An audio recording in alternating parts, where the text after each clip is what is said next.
Baik, terima kasih rakan kita Muhammad dan juga Nur Hayatul di Bandar Seri Begawan. Assalamualaikum warahmatullahi wabarakatuh. Salam sejahtera untuk penonton. Alhamdulillah kita dapat bersama lagi menerusi rampai pagi dari daerah Tempurung pada pagi ini. Dan seperti biasa, audio kita akan kongsikan mengenai maklumat semasa dan juga perkembangan terkini dari daerah Tempurung. Baik, mula-mula sekali kita akan kongsikan di sini mengenai pemotongan sementara bekalan elektrik yang akan berlaku esok Jumaat 15 hari bulan Mei 2020, di mana pemotongan sementara bekalan elektrik ini akan berlaku di kawasan Kampung Sungai Dalit dan sepanjang Jalan Kampung Selapun, yang mana penutupan sementara disebabkan oleh kerja-kerja pemeliharaan voltan tinggi dan gangguan bekalan bermula pada pukul 8.30 pagi hingga 12 hari, dan sementara itu di kawasan Kampung Paya Begangan akan berlaku penutupan sementara bekalan tenaga elektrik bermula pada pukul 1 petang hingga 4 petang. Jadi kepada auda yang tinggal di kawasan berkenaan, sepakat mengambil maklum mengenai pemotongan sementara bekalan tenaga elektrik yang akan berlaku esok Jumaat 15 Mei 2020 ini. Baik, untuk seterusnya auda kita akan saksikan bersama satu bahan yang telah pun kita sediakan untuk pagi ini. Kita akan terus saja bersama dengan pendekatan rakan setugas kita Siti Zawati mengongsikan mengenai elakkan pembaziran. Kita saksikan bersama.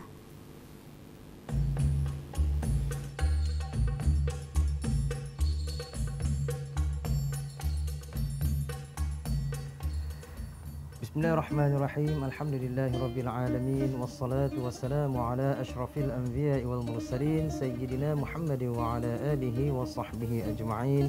Rabbi shrah li sadri wa yassir li amri wahlul 'uqdatam min lisani yafqahu qawli. Alhamdulillah, kita ni bersua lagi di dalam tazkirah ringkas yang bertajuk Elakkan Pembaziran. Di dalam kehidupan kita ni, kita sebagai hamba Allah Subhanahu wa taala hendaklah sentiasa bersyukur kehadrat Allah Subhanahu wa taala kerana telah mengurniakan berbagai nikmat yang tidak terhitung banyaknya, sama ada berbentuk kesihatan, berbentuk umur yang panjang, kebahagiaan, kekayaan, kesejahteraan, keamanan dan sebagainya. Sebagaimana firman Allah Subhanahu wa taala dalam surah An-Nahl ayat 18, a'udzubillahi minasyaitonir rajim, wa in ta'uddu ni'matallahi la tuhsuha innallaha laghafurur rahim. Tafsirnya, dan jika kamu menghitung nikmat Allah yang dilimpahkannya kepada kamu, tiadalah kamu akan dapat menghitungnya satu persatu. Sesungguhnya Allah Maha Pengampun lagi Maha Mengasihani.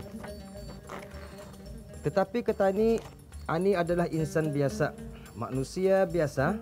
Memang ada kalanya kita ni terlupa dan lalai di atas nikmat yang diberikannya kepada kita ni. Jadinya di sini apa yang saya maksudkan ialah dari segi kita ni berbelanja dan cara kita ni memanfaatkan sebaik-baiknya anugerah rezeki yang Allah Taala bagi arah kita ni. Sebagai contoh saja, masa ni kita ni di bulan Ramadan, kita ni berpuasa selama sebulan. Kita ni bersungkai dengan keluarga kita ni bersahur dengan keluarga kita ni. Jadinya semestinya kita ni kan mau hidangan yang lazat-lazat atau nyaman-nyaman. Jadinya kalau boleh kita ni elakkan untuk menghidangkan terlalu banyak makanan, masakan ataupun minuman hingga kadang-kadang indah pulang habis bermakan, ujung-ujungnya berbuang. Jadi ini yang dilarang di dalam Islam. Bila indah habis bermakan tani buang, iatah yang dinamakan membazir. Sedangkan Allah Subhanahu wa taala ada berfirman dalam surah Al-Isra ayat 27, firman-Nya, sesungguhnya orang-orang yang membazir, yakni membelanjakan hartanya pada jalan yang salah, itu adalah saudara-saudara syaitan, dan syaitan itu adalah sangat kufur kepada Tuhannya. Tapi ada jua hikmahnya.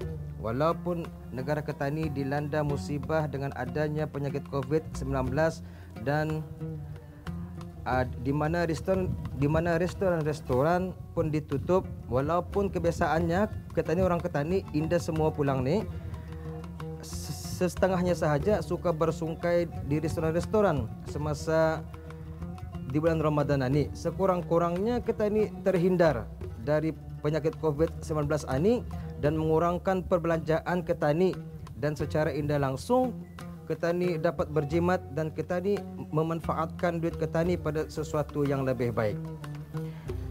Banyak lagi sebenarnya ni perkara-perkara yang mesti kita ni elakkan dari sifat membazir ni.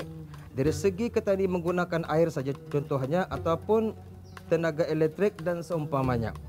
Air ini salah satu nikmat Allah Subhanahu wa taala yang mesti kita jaga. Jangan biarkan air suak-suak. Contohnya saja, tidak payah jauh, contohnya saya sendiri saja. Apabila saya menyuci kereta, menggosok kereta menggunakan shampoo, tapi air ini bertutup, ia suak-suak. Jadi macam bila dilihat, air suak-suak, ini tah yang namanya membazir ni. Jadi tertutup. Tapi tidak apa, ini adalah satu pengajaran arah ketani.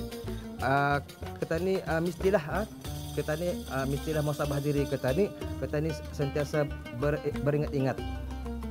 Maklumlah tani sebagai manusia biasa, ketani bila diberi nasihat ataupun ditegur baru ketani ingat.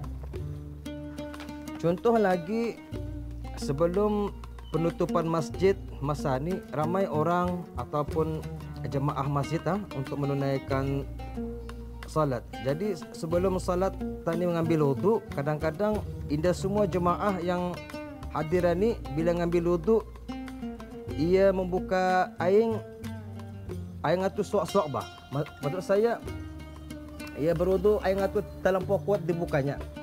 Jadi terlampau kuat dibukanya tu macam di sana ada sudah unsur-unsur yang kata ni secara langsung yang tanpa tani sedar ia adalah sifat yang membazir.